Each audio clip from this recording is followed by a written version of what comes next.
दूर दूर से छितरेले अयलें सवन मुलुक के गांव से, हमारे ही पुरखन पुरनियन गिरमिट के जाल में भरमैले, माया में डूब के आशा के गठड़ी मूड़ पर धरले, आजादी और बढ़ंती के अभिलाषा में। कोई काम की खोज में, कोई भूख और अकाल के डर से, और कितने जाति के फांसी के छुटकारा के लालसा में। बंधन तूर के खुद अपन इच्छा से या थोड़ा जबरदस्ती से गांव शहर के नाका में और काठी के पाले पर गए। जब गांव में और काठी के डंका बजल की भैया नौकरी लोगे, अति बहाना सुन के पुरखन चल अले बस्ती के सिपाही खाना में। यहाँ हुकुम बैदराज से लेते लिखायल नाम एक छोटा डीपू में।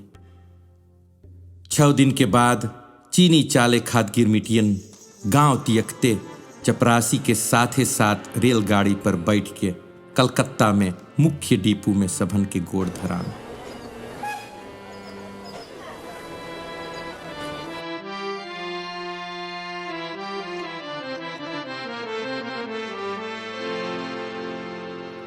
कलकत्ता के हावड़ा रेलगाड़ी भवन पर ठड़ाव भइल।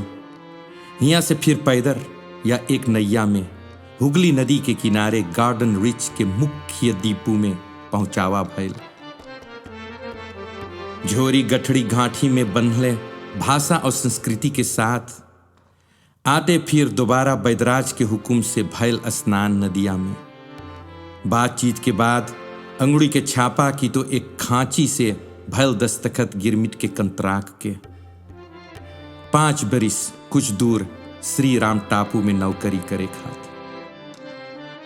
कुछ हफ्ता कलकत्ता के डीपू के स्थान में जिंदगी कटल, एक से एक दुर्वन के सुरक्षित सेवा में, जमादार और सरदार के कैदी में। निवास कयन चौकी घर से घेरल ऊंचा दीवाल और कुछ ना, रसोई घर, अस्पताल और टट्टी के सिवा। दिन भर दुई दाई दाना के भरोसा, फिर सबूरी से अखताई के अगोरो अपन अपन अनजान मंजिल। टेम कतना टेम बिखायल हिया पर कुश्ती, गटका, गोली डंडा और बिरहा गान बजान के साथ। अपन अपन तकदीर पकड़ते हिए मुलाकात भयल कितने भाग्यवालन से। अब धीरे धीरे भयल तैयारी, नसीब के लिखल अनजान सफर, काला पानी के कोई ढूढ़ी टापू कैद।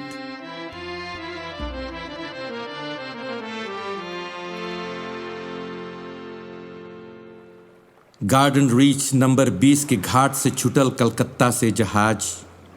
कतने पाल जहाज से छुटले और कतने भी बाफ जहाज के साथ। मेल चढ़ते सबके मिलल एक पटिंटी अपन अपन गटई में टांगे के। यही रहा सभन के निशाना, जौन में सभन की गिरमिटिया नंबर खुरचल रहा।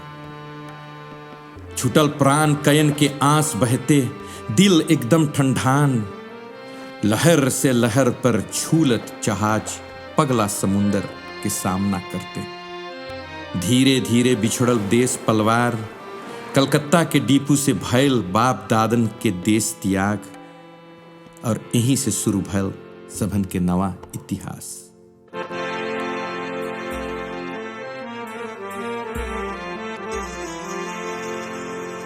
दाल भात रोटी या चूरा खैते कटल यात्रा जहाजियन के, प्रेम भाव के खोज में इकट्ठा रहते साथे भयल कितने से जहाजी के भयवादी। कोई अनजान अगामी के दशा ढकोलते, ठीक 3 महीना पाल जहाज से या 6 हफ्ता बाफ के जहाज से काला पानी पार करते एक हरियाली देश बुझान।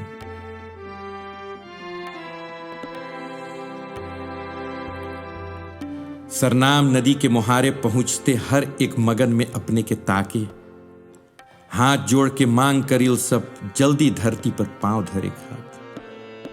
पानी पर किला के आंगन में भयल हर एक के निरीक्षण। तब छोटा बोट पर खेवत खेवत मरीन त्राप के घाट पहुंचावा भयल। यहीं से तुरंते कूली डीपू में भयल परनासी के मंझा के अगोरावा। 1-2 हफ्ता यहीं ठहरले, मिलल सबके एक प्रमाण लिफरत के नाम से। और फिर निकलने सबहन परनासी की ओर अपन अपन गिरमिट काटे।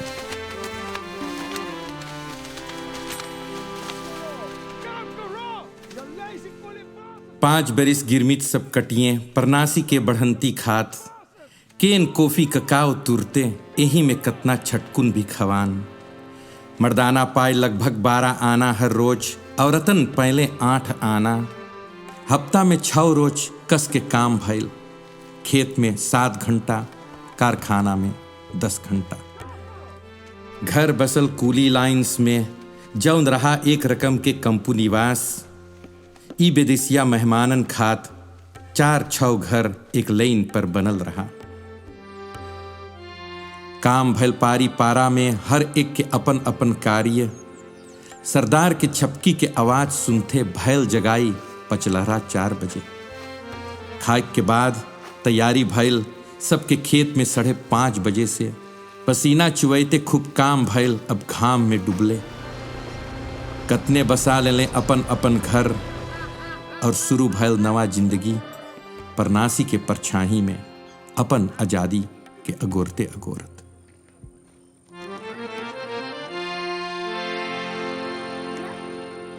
आज देखते देखते 150 बरिस नकचाद भी है।